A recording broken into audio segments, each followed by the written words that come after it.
Bonjour et bienvenue dans cette nouvelle vidéo. Aujourd'hui on se retrouve dans ambiance intimiste, tout ça, puisque il est temps de faire une petite foire aux questions. Ça fait pas mal de temps que j'ai pas fait de vidéo sur ce sujet et je me disais que ça pourrait être très cool de se faire une petite update, une petite foire aux questions pour discuter un petit peu, prendre vos questions et y répondre tout simplement. Je vous ai demandé sur Instagram et sur Twitter de me poser vos questions. J'en ai sélectionné quelques-unes parmi celles que vous avez posées. Je vais y répondre dans cette vidéo avec vous. Alors installez-vous bien, prenez un petit café, posez-vous et il est temps de discuter. Comment tu vas? Ça va très bien, merci. Je suis globalement bien dans ma vie. Comment en es-tu arrivée à être créatrice de contenu et si tu n'avais pas fait ce métier, qu'aurais-tu fait? C'est une longue histoire. En gros, à la base, je suis quelqu'un qui vient du milieu du cosplay. Donc je fabriquais des costumes moi-même, je faisais du cosplay compétitif. Et de fil en aiguille, ça a attiré des gens petit à petit sur mes réseaux sociaux. Il faut savoir que moi, je viens d'un background où je viens du marketing digital. Mes réseaux sociaux cosplay étaient un peu mon terrain de jeu pour tester des choses pour mon futur métier. À force de tester des choses sur les réseaux sociaux et de faire ça, ça a fini par bien prendre, par bien marcher et j'ai fini par avoir une petite communauté. Cette petite communauté m'a en fait permis de me lancer dans le cosplay, d'abord à mi-temps, puis à plein temps de façon professionnelle. À partir de là, je considère que je suis devenue une créatrice de contenu à ce moment. J'avais déjà fait du streaming il y a très longtemps, en genre 2011, 2012, quelque chose comme ça. Je streamais du League of Legends, j'avais moins de 10 viewers, c'était tout petit. Et sauf qu'en fait, avec les années, cette proximité avec les gens, ça me manquait. Je trouvais qu'au travers d'Instagram, j'arrivais pas à avoir le même lien que j'avais avec les gens avant, et ça me manquait un peu. Donc je me suis remis à streamer, et de fil en aiguille, mon Twitch s'est énormément développé, ma chaîne YouTube s'est développée, j'ai été contactée pour rejoindre le stream, et à partir de ce moment-là, je suis vraiment rentrée dans le milieu de l'influence de façon plus générale. Qu'est-ce que j'aurais fait si je faisais pas ça? Sûrement mon ancien taf, j'aurais continué à travailler dans le marketing et dans la communication. Je pense que j'aurais visé très honnêtement des boîtes de jeux vidéo. Maintenant que je suis d'autant plus dans ce milieu, clairement c'est un domaine qui me fascine et qui me passionne et je pense que j'aimerais beaucoup continuer là-dedans si jamais je reprends un chemin un peu plus classique. Prête pour le Japon? Oui, carrément. Alors oui, j'ai pas à programmer du tout ce que je veux faire là-bas, mais je suis tellement impatiente. Ça fait partie de mes objectifs de vie depuis pas mal d'années maintenant, hein. Je rêve d'aller au Japon, j'ai jamais été là-bas et j'ai enfin pris mes billets, ça y est, il était plus que temps, je suis surexcitée à l'idée d'y aller, ça va être un truc de zinzin, je suis trop heureuse de enfin pouvoir faire ce voyage. J'avais décidé d'y aller en 2020, sauf qu'en 2020 il s'est passé une petite pandémie et du coup je n'ai pas pu partir, j'étais abattue et au final j'ai surtout décalé mon voyage pour y aller quand même.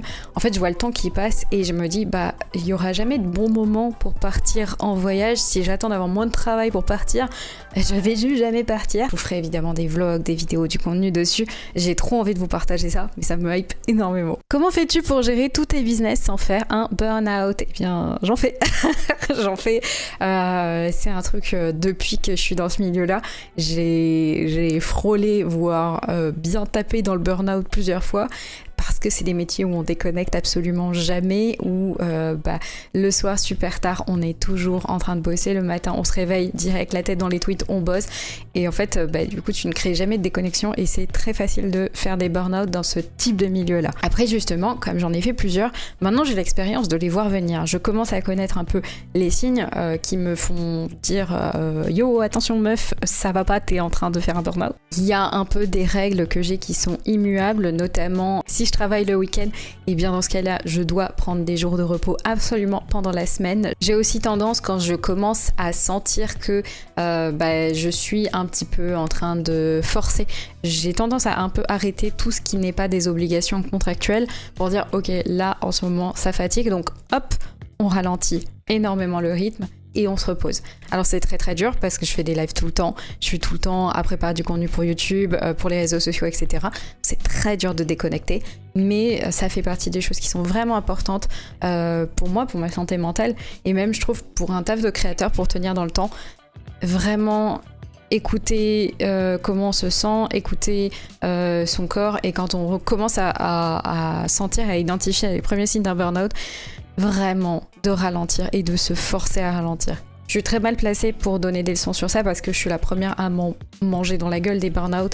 Je les gère pas encore extrêmement bien, mais il faut vraiment s'écouter et surtout se donner du repos parce qu'on a tellement tendance à forcer tout le temps. J'ai eu beaucoup de questions qui se concernent des conventions. Cette année, je n'ai prévu qu'une seule convention actuellement et c'est la TwitchCon Paris 2023. C'est la seule convention que j'ai actuellement prévue. J'ai un petit peu fait une overdose de conventions, j'en ai fait beaucoup les années précédentes et c'est un truc avec lequel je me sens plus trop en phase, surtout qu'on attend beaucoup de moi que je fasse du cosplay à ces événements et j'ai vraiment plus envie de mettre des costumes, je me sens pas à l'aise, j'en reprendrai sûrement d'ici quelques mois, mais là pour l'instant je préfère me concentrer sur la production de contenu pour Twitch, pour YouTube et juste recréer une base saine de travail sur laquelle je suis à l'aise.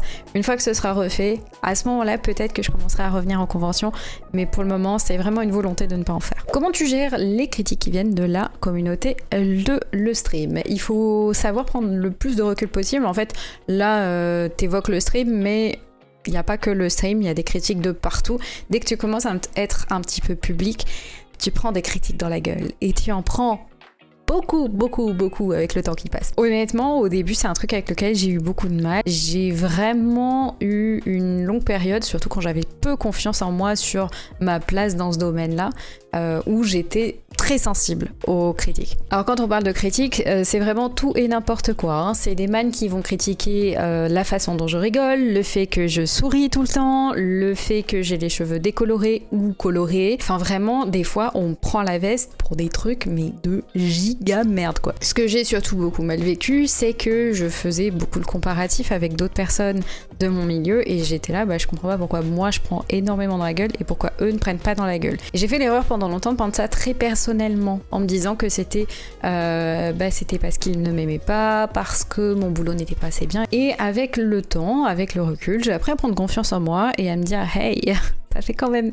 3 ans que t'es là, peut-être que c'est juste des rageux, des mecs en slibard qui se rendent pas compte du fait que ça peut toucher, ça peut impacter, ou au contraire qui cherchent ça, et là dans ce cas-là ils sont encore plus matrixés. Je pense que aussi j'ai été très très bien entourée, j'ai une chance de fou, c'est que je travaille avec des gens du milieu, et donc je travaille avec des gens qui font ce métier depuis 5-10 ans des fois, et quand t'as des gens qui font ce métier depuis extrêmement longtemps, et des gens qui sont vraiment honnêtes, hein, pas des gens qui sont un peu langue de bois, des gens vraiment honnêtes qui te disent t'es super doué dans ce que tu fais, ça met un peu de confiance, et tu dis attends, je suis peut-être pas là pour rien. Évidemment, quand j'ai des phases où je suis un peu fatiguée parce que je bosse trop, etc., je suis d'autant plus sensible à ces choses. On va dire que 99% du temps, ça ne me touche absolument pas. Mais des fois, c'est la phrase de trop, c'est le man de trop, et ça casse les couilles. Mais vraiment, les 3/4 du temps, moi, je suis devenue imperméable à ces trucs et je suis là, vous savez ce qu'on dit, hein, ça critique, mais ça clique. As-tu de nouveaux projets de vidéos ou d'événements avec d'autres youtubeurs et streamers? Oui, énormément. Je prends un plaisir immense à développer cette chaîne YouTube actuellement. C'est un truc qui me fait vraiment kiffer et j'essaie justement de développer des nouveaux concepts avec d'autres personnes que moi, parce que m'avoir la caméra c'est sympa, mais c'est encore mieux de faire des trucs avec les copains. On a d'autres concepts de vidéos qu'on est en train de préparer avec d'autres personnes, mais notamment des personnes avec qui je stream régulièrement, et j'ai vraiment envie d'ouvrir un petit peu mon contenu pour faire des choses avec d'autres personnes. Je trouve que c'est d'une richesse incroyable, j'ai la chance de bosser avec plein de gens trop cool, de connaître plein de gens hyper sympas et vraiment marrants, donc j'ai vraiment envie de faire plus de projets. Clairement, c'est quelque chose que vous verrez arriver de plus en plus sur cette chaîne et sur Twitch.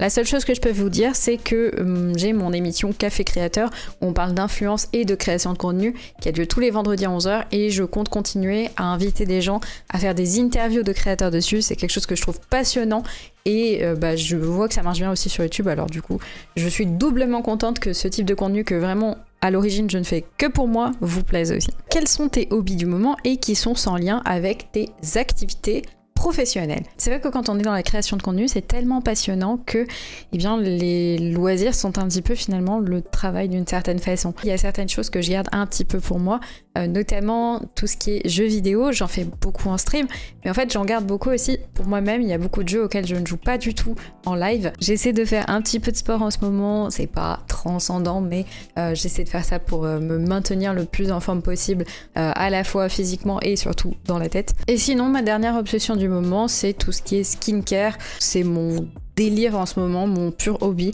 d'apprendre plein de choses sur tout ça, de développer mes connaissances, etc. Mais à part ça, je crois pas que j'ai vraiment de hobby. J'ai une vie assez normale où je sors avec mes potes de temps en temps. Je vais boire des coups à droite à gauche et puis sinon je travaille énormément. T'arrive-t-il d'avoir des pertes de motivation en tant que streameuse? Et si oui, comment les surmontes-tu? Forcément, tu peux pas être tout le temps comme ça dans ta motivation. T'as des moments où tu vas être très haut motivation, des moments où tu vas être bas. C'est normal, c'est la vie et il faut l'accepter, c'est comme ça. J'ai des moments où j'ai des grosses pertes de motivation, notamment des fois ça m'arrive de ne plus être trop en phase avec les choses que je fais en stream, et quand je me rends compte de ça, j'essaie tout de suite de changer, j'essaie tout de suite de retrouver du contenu qui va me hyper un petit peu, qui va m'intéresser, de faire des trucs avec d'autres gens aussi, c'est quelque chose qui hype énormément, moi qui me donne envie en fait de venir en stream. Globalement en fait c'est quand même une activité qui me plaît beaucoup, je suis très à l'aise avec ça, j'aime énormément partager des trucs avec tout le monde en live. Aussi l'une des grosses forces de ma façon de faire ce métier là, c'est que je fais pas des journées de 8 heures de stream 5 jours sur 7 pendant la semaine. Ça pour moi c'est la recette numéro 1 pour se dégoûter. Je suis quelqu'un qui aime beaucoup la diversité dans les actions que je fais au cours de la journée, et donc j'ai tendance à faire le matin je stream, l'après-midi je vais préparer du contenu pour TikTok, et le lendemain je vais préparer du contenu pour YouTube, et le surlendemain je vais refaire un live, et puis je vais aller faire un petit peu de stratégie ou des choses comme ça. Le fait d'avoir énormément de variété, ça aide à casser ce côté un peu routine qui moi personnellement me démotive beaucoup. Je suis barman de profession, ça m'intéresserait de voir quel est ton cocktail préféré. Eh bien mon cocktail préféré c'est la pina colada. Tu utilises quel produit pour que tes cheveux résistent aux décolorations? C'est vrai que j'ai les cheveux blancs et pas trop abîmés. Faut savoir que je fais la plupart des colos et tout moi-même. Alors la base évidemment je l'ai fait en coiffeur, d'autant plus que j'avais les cheveux qui avaient été bleus avant, donc le bleu pour le faire partir, pour avoir du blanc par-dessus, c'est absolument horrible. Ne faites pas les cheveux bleus, ça ne part plus, c'est une catastrophe. À partir du moment où le coiffeur a pu me récupérer les cheveux blancs, et bien à ce moment-là j'ai commencé à faire les soins moi-même. J'ai fait mes soins de base avec tout ce qui est Olaplex en coiffeur, et ensuite aujourd'hui j'utilise un shampoing spécial après les décolorations pour aider les cheveux à tanker un petit peu mieux. J'ai pas de produit particulièrement à recommander, juste faire des soins à chaque fois. Je fais des masques après chaque shampoing, j'utilise du shampoing violet pour essayer de garder le blanc. Alors ça marche pas sur mes racines en ce moment, mais j'essaie d'utiliser ça au maximum, et à part ça pas grand chose. Alors beaucoup de questions autour du cosplay et du fait que j'ai arrêté le cosplay, que j'ai décidé de changer de voie. Donc je vais faire un peu un gros paragraphe global pour parler de tout ce sujet-là, parce qu'il y a eu vraiment beaucoup de monde qui m'a posé des questions autour de ça, notamment si j'étais contente du changement que j'avais fait. Si vous n'avez pas suivi, j'étais particulièrement active dans le milieu du cosplay compétitif, jury cosplay, et en fait j'ai décidé d'arrêter cette partie-là, en tout cas l'aspect professionnel du cosplay. Ça fait maintenant presque 1 an que j'ai pris cette décision, et honnêtement je suis très heureuse. Je ne regrette pas une seconde d'avoir pris cette décision. Je ne me sentais vraiment plus en phase avec, j'avais beaucoup de mal à créer des choses, et je pense juste que j'ai fait une énorme overdose, notamment avec l'aspect professionnel du cosplay qui demande de faire des trucs comme ça avec ça de temps. Très globalement, le milieu du cosplay est très mal vu et très mal considéré. Et à partir du moment où j'ai un peu pris l'autre pan de la création de contenu et où j'ai commencé à être considérée normalement, je me suis rendu compte à quel point c'était abusé les choses qui se passaient dans le milieu cosplay et comment ça marchait. D'un point de vue professionnel, honnêtement, je suis très contente d'avoir mis ça de côté. Je ne m'interdis pas de refaire des petits trucs à gauche à droite si jamais j'ai des marques qui me proposent des trucs très intéressants et qui sont surtout raisonnables en termes de durée pour faire des choses, mais c'est vraiment quelque chose anecdotique et que je veux pas mettre en avant principalement pour mon activité. Mon contenu aujourd'hui, c'est streameuse, je fais des jeux good vibes et pipou, je discute beaucoup avec vous, on parle d'influence, de créateurs de contenu, et je vous fais des vidéos autour de ce milieu-là ainsi que sur ma vie et mon parcours dans ce domaine-là. Et mon but, c'est purement de vous divertir. À titre perso, je n'ai toujours pas repris non plus, je n'ai vraiment rien créé et je n'ai pas envie de créer quoi que ce soit, et ça me va très bien comme ça. Je suis très contente d'avoir pris cette décision, je me sens globalement beaucoup plus épanouie. En fait, il y a un côté très glamour dans le milieu du cosplay, mais qui est abominable, c'est le fait que c'est des mois et des mois et des mois de travail pour finalement juste une photo, une vidéo et c'est oublié et les gens vous demandent c'est quoi le projet suivant. Et en fait ça me rendait ouf, ça m'a vraiment beaucoup fatiguée de faire de la course à fabriquer des choses et je pense que les réseaux sociaux ont été à la fois une bénédiction parce que ça m'a permis de faire mon métier aujourd'hui, mais à la fois une malédiction terrible, ça a brûlé toute la passion et tout le plaisir que j'ai pu trouver à créer des costumes. Aujourd'hui, j'ai une situation beaucoup plus stable que précédemment et ce sans m'éclater la santé à devoir faire des nuits blanches pour créer du contenu, à réfléchir à des trucs, etc. Alors je reste toujours aussi amoureuse de ce milieu-là, je trouve qu'il y a plein d'artistes qui sont tellement doués, qui font des trucs magnifiques. Je prends toujours un plaisir immense à regarder ce que font les autres, mais moi j'ai pas envie de remettre les pieds dedans, je suis vraiment pas à l'aise avec ça et j'ai plutôt envie de me concentrer sur d'autres projets, faire d'autres choses. Ce milieu-là, il est très cool, mais je suis très contente d'avoir écouté mon cœur et d'être partie faire des choses qui me hypaient plus. Quelles sont tes recommandations YouTube? Je regarde beaucoup de contenu sur YouTube, plus que sur Twitch en réalité.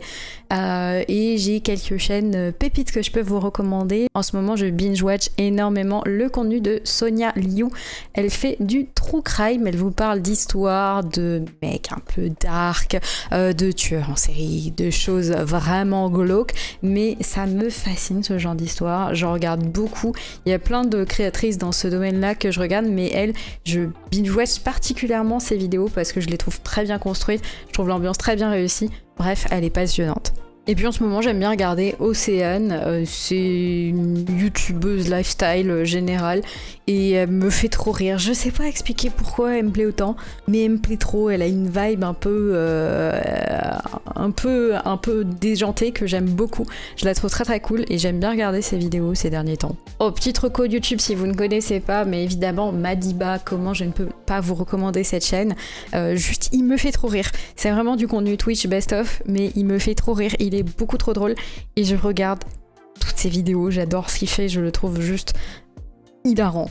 Voilà, petite recommandation, hein, si vous ne savez pas qui regarder, je vous le recommande, Madiba. Hormis les conventions pro, es-tu en contact avec les collègues en dehors du boulot, week-end, vacances, etc. Oui, de façon globale, parce qu'en fait, dans notre métier, c'est pas vraiment des collègues, tu vois. C'est vraiment, on fait le même taf, on collabore. Enfin, il y a vraiment pas cette notion de collègue comme j'avais avant dans des métiers que j'ai pu exercer qui étaient plus classiques. Et du coup, en fait, on se lie tous un peu d'amitié, plus ou moins. Et donc, il y a notamment Ken Bogard, par exemple. Honnêtement, en ce moment, on se voit quasiment tous les week-ends. Pareil, Nina Masters, du coup, évidemment. Mais même toute la team récap, en tout cas pour certains, je les vois assez régulièrement. On sort assez souvent, prendre des coups, des trucs comme ça. Donc oui, on a vraiment globalement une vraie amitié qui est à la fois devant la caméra, mais aussi derrière la caméra. Et c'est trop bien. J'ai trop de chance de faire ce métier. Je pense que c'est absolument comme tout le monde, dans le sens où au boulot, c'est là où je rencontre le plus de gens, donc du coup, c'est là où je vais tisser le plus d'amitié, etc., qui vont se reporter en dehors du travail. D'autant plus dans nos métiers où on est en fait tous indépendants, donc en fait on n'est pas vraiment collègues, donc c'est vraiment particulier. Ça fait beaucoup de questions, je pense qu'on va s'arrêter là pour cette petite FAQ. Je suis très contente d'avoir fait cette vidéo, j'espère que vous avez passé un très bon moment. Si vous avez d'autres questions ou juste que vous voulez voir un petit peu ce qui se passe en dehors de ces vidéos YouTube et de Twitch, je vous recommande grandement de me suivre sur Instagram. Je poste pas mal d'updates et de coulisses, des trucs, etc.